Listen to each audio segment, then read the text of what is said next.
نازیہ کی نئی نئی شادی ہوئی تھی۔ پہلے پہل تو سبھی خوش اخلاقی سے پیش آتے رہے، پھر آہستہ آہستہ میٹھے بولوں کی پرت اترنا شروع ہوئی۔ دبے دبے لفظوں میں نازیہ کی پکی رنگت پر باتیں ہونے لگیں۔ نازیہ کی 4 نندیں تھیں۔ نازیہ کے شوہر طاہر سب سے بڑے تھے۔ ایک دن وہ عام سے کپڑے پہنے کچن میں کام کر رہی تھی کہ اس کی چھوٹی والی نند اندر داخل ہوئی۔ اوہ، یہ آپ ہیں نازیہ بھابھی، میں سمجھی ساتھ والوں کی کام والی آئی ہوئی ہے، ماریہ نے بظاہر ہنستے ہوئے کہا، لیکن اس کی آنکھیں صاف مذاق اڑا رہی تھیں۔ نازیہ کا دل بجھ کر رہ گیا۔ اس نے اس دن سے اپنا خاص خیال رکھنا شروع کر دیا۔ ہر وقت تیار رہنے لگی تاکہ آئندہ اسے کوئی کام والی خالہ کا طعنہ نہ دے سکے، جن کی رنگت بے حد کالی تھی۔ کالے گورے سب اللہ تعالیٰ نے پیدا کیے ہیں، لیکن ظالم معاشرہ یہاں بھی اپنی روایت چھوڑنے کو تیار نہیں۔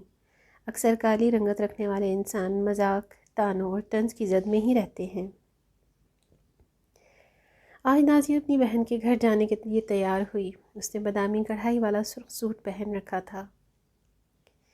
ہلکے پھلکے میک اپ کے ساتھ وہ یقیناً بہت فریش اور اچھی لگ رہی تھی۔ طاہر باہر موٹر سائیکل پر اس کا انتظار کر رہا تھا۔ جیسے ہی وہ ہینڈ بیگ سنبھالتے ہوئے کمرے سے نکلی، آنٹی یعنی ساس کی کانوں سے ٹکرائی اس کی آواز۔ آئے ہائے، ایک تو اتنا کہہ کر وہ منہ ہی منہ میں کچھ بدبدائیں، پھر بولیں، اوپر سے سرخ سوٹ، بٹیا کچھ تو خیال کیا ہوتا۔ چلو شاباش، کسی ہلکے رنگ کے کپڑے پہن کر جاؤ، یہ تو بالکل نہیں جچ رہے۔ یہ سننا تھا کہ نازیہ کی ساری خود اعتمادی ہوا ہو گئی اور اس کی اپنی ٹانگیں بے جان سی لگنے لگیں۔ اف بھابھی، آپ نا بس دھیمے رنگ کے کپڑے پہنا کریں پلیز، یہ شوخ رنگ آپ کو بالکل سوٹ نہیں کرتے۔ ساتھ بیٹھی ہوئی نند عائشہ نے بھی ماں کی ہاں ملائی۔ عائشہ خود بے حد گوری رنگ کی مالک تھی۔ اس دن نازیہ کا دل چھناک سے ٹوٹ گیا۔ وہ ٹوٹے قدموں سے باہر کھڑے طاہر کو 5 منٹ بعد آئی کہہ کر اندر کمرے میں چلی گئی۔ تھوڑی دیر بعد وہ نکلی تو عائشہ نے دیکھا اس نے ہلکے براؤن رنگ کا لان کا سوٹ پہن لیا تھا۔ میک اپ بھی صاف تھا اور وہ روئی روئی لگ رہی تھی۔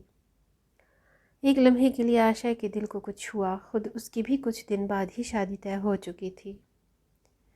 اس نے سوچا بھابھی سے اپنے الفاظ کے لیے معذرت کر لوں، لیکن نازیہ تیز قدموں سے بڑی سی چادر اوڑھے گیٹ سے نکل گئی۔ ہائے، یہ کالی کلوٹی بہو میرے ہی پلے پڑنی تھی۔ اوف، اتنا کالا رنگ! بھائی، وہ ٹوٹکے کون سے ہوتے ہیں، ذرا ان کو بھی تو کوئی بتا دے۔ ارے میری آنکھوں پر تو پٹی بن گئی تھی جب رشتہ لینے گئی تھی، تو بڑا میک اپ کر کے بیٹھی ہوئی تھی۔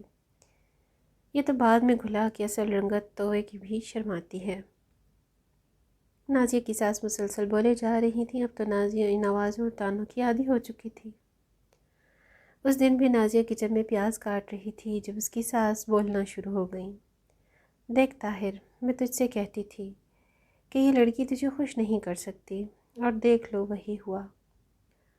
جب دیکھو منہ بنا کر یہاں وہاں پھر رہی ہے، مسکراہٹ تو نام ہی نہیں آتی اس کے چہرے پر۔ منوسیت پھیلاتی ہے پورے گھر میں۔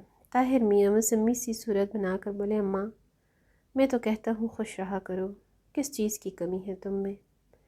اے ہائے بھائی، اگر نہیں سنتی تو فارغ کرو اسے، اور بہت مل جائیں گی میرے شہزادے کو۔ وہ تو بیرونی دروازہ کھٹکا تو دونوں ماں بیٹے کا نازیہ نامہ ختم ہوا اور نازیہ کے آنسو۔ جی نہیں، وہ ختم ہی نہیں ہوتے تھے۔ یہ پتہ نہیں پیاز بہت کڑوا تھا یا لہجے۔ عائشہ شادی کے بعد پہلی بار رہنے کے لیے آئی تھی۔ نازیہ کچن میں بری طرح مصروف تھی۔ اس نے بریانی بنائی، سالن میں کوفتے بنائے اور میٹھے میں فروٹ ٹرائفل۔ جب رائتا بنانے کے لیے فریج کھولا تو دہی غائب تھا۔ اوہ، آنٹی سے کہتی ہوں دہی منگوا دیں، شاید انکل بھول گئے ہوں، یہ سوچتی ہوئی وہ کمرے کی طرف بڑھی تو عائشہ کی سسکیوں نے اس کے قدم روک لیے۔ امی جی، میری ساس کہتی ہیں خالی گورا رنگ ہی کافی نہیں ہوتا، بندے میں کچھ بات ہونی چاہیے۔ جیسے ہی مجھ پہ نظر پڑتی ہے کوسنے دینے لگتی ہیں، پتہ نہیں میں نے ان کا کیا بگاڑا ہے۔ اس دن میرے سے پیاز تھوڑا زیادہ براؤن ہو گئے تو سارا دن مجھے بے ہنر، کوڑ اور پوڑ کہتی رہی۔ اکرم سے میری شکایت بھی لگا دی۔ اکرم نے مجھے سب کے سامنے تھپڑ مارا امی جی۔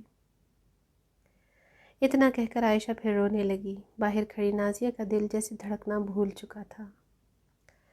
کیا مقافات عمل اتنی جلدی بھی شروع ہو سکتا ہے؟ یہ اس نے کبھی نہیں سوچا تھا۔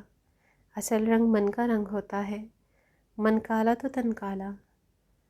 نبی کریم صلی اللہ علیہ وآلہ وسلم نے فرمایا مسلمان وہ ہے جس کی زبان اور ہاتھ کے شر سے دوسرے مسلمان محفوظ رہیں۔